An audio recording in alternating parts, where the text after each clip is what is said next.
Hey, salut tout le monde, j'espère que vous allez bien. Aujourd'hui, ce sera l'achat manga du mois de mars. Donc un achat où j'ai lu énormément de mangas, en tout cas pas mal, j'en ai lu une quarantaine. En même temps, j'avais quand même 3 semaines de temps libre, on va dire, parce que effectivement, ça fait 3 semaines que je n'ai pas posté de vidéo. Mais du coup, j'ai lu pas mal, donc j'ai hâte de vous montrer tout ça. Et c'est parti!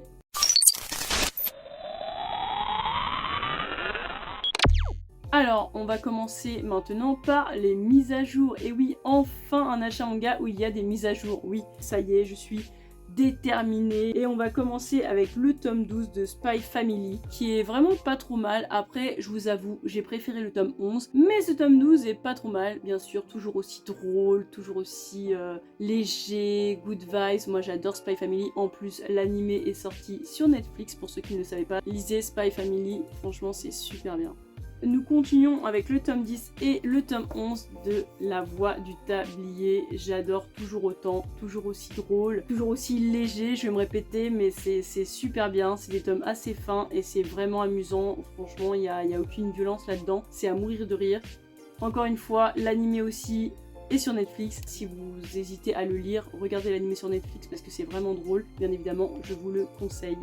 Après nous avons là le tome 2 au tome 10 de Oshinoko, donc effectivement je suis à jour et effectivement j'avais mis du temps à terminer cette série parce que le tome 1 était super bien mais je ne voyais pas où ça voulait en venir et quand j'ai vu l'animé j'avoue ça m'a trop hypé, puis j'avais déjà le tome 2 depuis un moment donc je l'ai lu et ensuite je me suis dit non il me faut absolument la suite, donc après forcément j'en ai trouvé en occasion, ce qui m'a motivé à lire et à avoir la suite le plus rapidement possible, donc j'ai tout lu d'une traite. J'adore Oshinoko, je trouve que c'est un manga qu'il nous fallait, vraiment.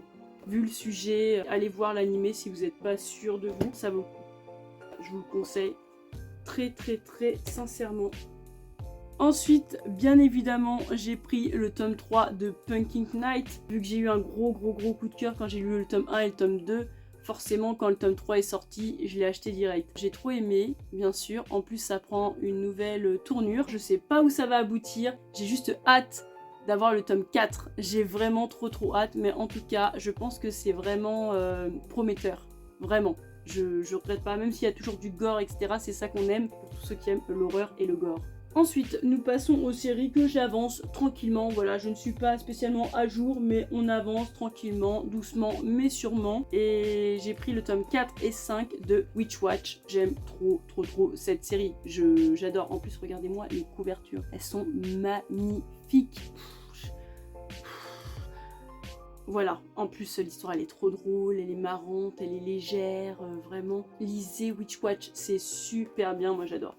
Ensuite, j'ai lu aussi du tome 60 au 77 One Piece. C'est un peu bancal, hein, je suis désolée, mais je vous avoue que j'aime trop. On arrive à l'arc que j'aimais trop avec Doflamingo et Corazon. Je l'attendais depuis tellement longtemps que au début, c'était pas gagné. Quand j'ai commencé à lire le tome 60, 61, 62 et 63, j'avoue j'ai une petite baisse de morale pour One Piece, une baisse de motivation. Les hommes poissons, ça m'a pas trop intéressé, donc du coup j'avoue j'avais un peu ralenti mon rythme, et après j'ai fait une remontée, gros coup de cœur pour Corazon. J'ai hâte de lire la suite, et bien sûr je vous conseille toujours autant One Piece. Ensuite on continue avec Shitaro-kun, le tome 1, un manga d'horreur assez rare en vrai, parce qu'il n'est plus commercialisé. J'ai adoré, j'adore. La couverture, elle en dit long. C'est plusieurs petites histoires d'horreur, hein, on peut le dire, avec pas mal de gore quand même. Je vous montre un petit peu le dessin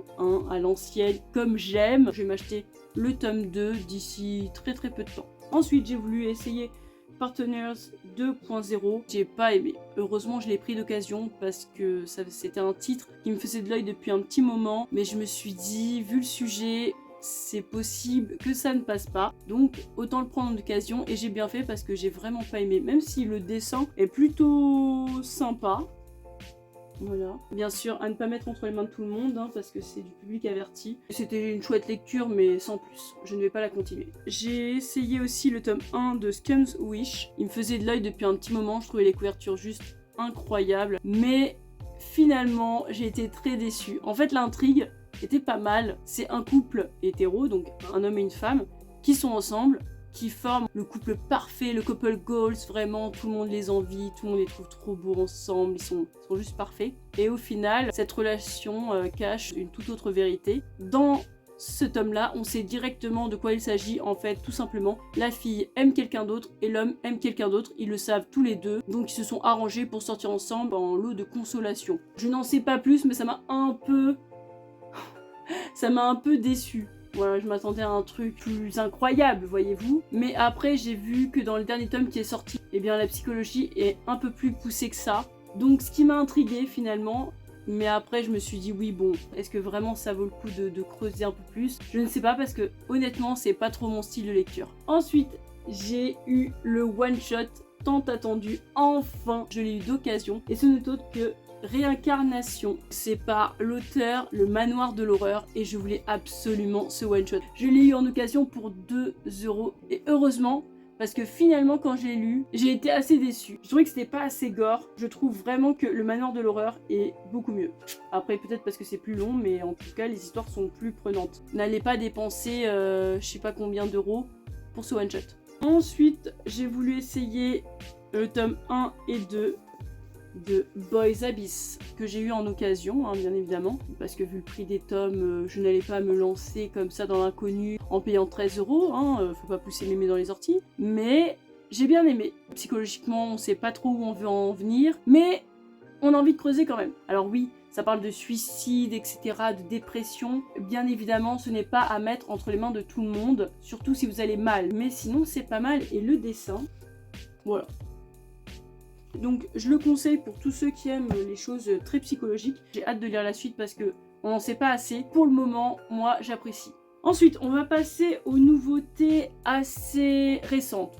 Ces 4 derniers mois à peu près, que j'ai voulu essayer. Donc oui, ce n'est pas terminé, hein, j'ai lu pas mal de mangas. Et on commence par le fameux Mother Parasite. Finalement, j'ai trouvé les deux en occasion, donc heureusement que j'ai attendu. Je ne vois pas où ça va en venir encore. Je pense qu'il faut attendre plus de tomes pour vraiment comprendre l'histoire. Mais de ce qu'on sait pour le moment, moi j'adore. En tout cas, les 2 tomes, j'ai adoré. Ça me fait un peu penser à Les Liens du Sang que j'ai aimé, mais au bout d'un moment c'était trop long donc j'ai lâché l'affaire. J'espère que là ce sera pas le cas, j'espère que l'intrigue ne s'essoufflera pas, que ce sera pas trop long ou en tout cas qu'il y aura des rebondissements à chaque fois. Une histoire comme ça malheureusement ça peut tourner en rond et on peut vite s'en lasser. Mais en tout cas pour le moment moi j'aime beaucoup, c'est très malaisant, c'est très palpable, c'est très malsain. Mais je vous le conseille et le dessin est très beau. Voilà, donc je vous conseille bien sûr, bien évidemment. Encore une fois, pour tous ceux qui aiment l'horreur, surtout l'horreur psychologique, allez-y, faites-vous plaisir. Après, j'ai voulu sortir de ma zone de confort en essayant le one-shot Indomptable Zono, qui n'est autre qu'un yaoi. La couverture, elle est incroyable, moi j'adore, forcément le dessin m'a hypé. Je l'avais mis directement dans ma liste alors que je ne lis pas du tout de yaoi, mais quand j'ai vu le dessin, j'ai fait oulala, il faut que j'essaye. J'ai pas trop accroché, le fait que ce soit vraiment un one shot, ça me perturbe, mais le dessin est beau. Après, c'était pas mal, mais oui, je trouve que ça vole pas haut. C'est ça le truc, je pense qu'il y avait du potentiel, mais je sais pas ce qu'il me faut, mais j'accroche pas. Mais sinon, peut-être pour des gens qui aiment le yaoi, ça peut être très bien. Ensuite, pareil, je suis aussi sortie de ma zone de confort avec I Can't Believe I Slept With You, le tome 1, qui n'est autre qu'un Yuri. Eh bien, figurez-vous que pour la première fois, j'adore. D'habitude, je n'aime pas les Yuri, j'en ai lu quelques-uns et franchement, j'ai pas accroché. Soit c'était trop gnangnan, soit ça allait pas droit au but, on tourne autour du pot, je t'aime, oh mais non, mais moi je sais pas. Comme si toutes les filles étaient comme ça, du coup c'est un peu énervant. Et là, j'ai trouvé que c'était vraiment assez mature. On voit d'emblée qu'elles sont pas du tout ensemble et en fait ça part déjà sur une relation où elles ont déjà fait quelque chose mais elles ne sont pas en couple. Et donc on va voir au fur et à mesure l'évolution de est-ce que vraiment elles vont finir ensemble ou pas. J'ai trouvé l'histoire vraiment mignonne, vraiment touchante et là pour la première fois j'adore. Donc j'ai hâte d'avoir les 2 prochains tomes parce que c'est une série qui va se terminer en 3 tomes malheureusement. Donc je vous le conseille pour ceux qui seraient curieux parce que franchement il est bien. Après, j'ai voulu commencer limite le tome 1, l'auteur de Life, qui était déjà incroyable. Mais la limite Oh là là, j'adore. J'adore. J'étais trop contente quand c'est sorti parce que j'en avais déjà entendu parler, j'avais hâte. Donc là, bien sûr, j'ai acheté le tome 1, j'ai hâte d'avoir la suite. Mais alors comme pas possible, je crois que c'est une série qui va se terminer en 6 tomes où il y a marqué. En plus, apparemment, il y a un drama, je crois, dessus. Peut-être qu'il faudrait que je m'y penche parce que ça a l'air d'être gore. En tout cas, en drama, ça a l'air d'être gore. Là, il y a des petits trucs, mais franchement, j'ai hâte, c'est palpable. Je vous le conseille.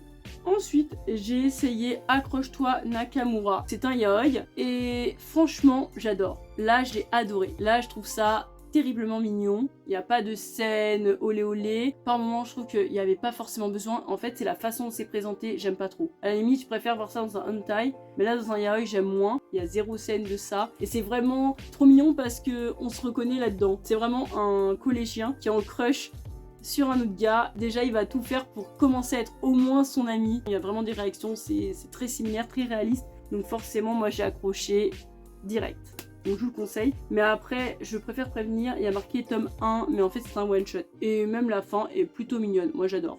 Franchement, du début à la fin, j'ai adoré. J'ai trouvé ça trop mignon. Après, j'ai voulu tester l'enfer des vierges. Alors oui, selon le titre, on se dit oula, mais qu'est-ce qu'elle nous présente là? Non, ne vous inquiétez pas, c'est juste que c'est un manga d'horreur, un one-shot horrifique. Et j'ai adoré parce que c'est plusieurs petites histoires et je crois que c'est de plusieurs auteurs différents. D'ailleurs, la couverture est assez spéciale parce que, voyez-vous, c'est vraiment tout fin. Ça fait vraiment à l'ancienne, vous voyez, le dessin. À un moment donné, j'ai cru qu'il y avait une histoire de Umeizu parce que le style du dessin est très similaire quand même. Alors pas surtout, mais t'as l'impression qu'ils se sont déjà croisés, qu'ils ont déjà travaillé ensemble parce que regardez-moi ça. Regardez les expressions. C'est du Umeizu. Et pourtant, il n'y a aucune de ces histoires là-dedans. Mais regardez les yeux. Non, mais je suis désolée, il y a des similitudes. J'adore comment est présentée l'horreur. Oh là là là là. En plus, il y a des trucs gore. C'est que des histoires différentes, mais j'adore ça. Donc, je vous conseille. Ensuite, nous terminons avec Death Game, donc un webtoon qui est juste très très bien. Hein.